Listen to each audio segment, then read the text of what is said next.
Okay, Brian, thanks. And you will be talking about this one. New at 6, the Richmond Police Department investigating a bizarre case of an officer handing over his loaded weapon to a stranger. Natalie Tendall live with the interviews with witnesses you're seeing only on 2. Natalie. Well, Jerry and Josie Anderson are shocked at what they say they witnessed on Saturday morning outside their home on Chester Boulevard. They say the officer who was responding to a simple accident stepped out of line when he handed his loaded weapon to a random citizen. A simple accident involving a car hitting a fawn outside this Richmond home has Jerry and Josie Anderson concerned about police in their community. You do not ever hand your weapon to a stranger.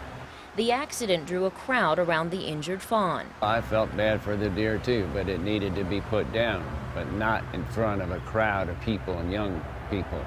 Jerry says when the Richmond police officer arrived at the scene, he told them he couldn't shoot the deer. Jerry planned to put the deer out of his misery himself on his property. But what happened next stopped them in their tracks. I saw the officer hand over his pistol. The Andersons claim the officer gave his loaded gun to a man in the crowd who claimed he had an Ohio gun permit. They say that man shot the deer. My issue is that officer handing over his personal police weapon loaded to a stranger in a crowd is all excited, nervous. Who knows what he was going to do?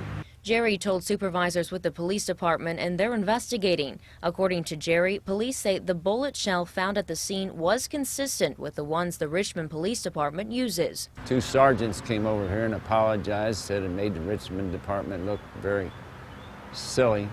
They were very embarrassed and they were sorry it happened. As Jerry awaits answers and action against the officer, he says his opinion of the police department has changed. I don't trust the officer going down the street now with a weapon in his car and stopping me for anything.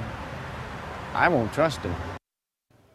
Now, I did speak with Captain Terry Hopkins with the Richmond Police Department. He will not release any more information at this time. A major with the police department told the Palladium Item newspaper if the allegations are true, the officer would face disciplinary action for violating department policy. Reporting live, Natalie Tendall, 2 News, working for you.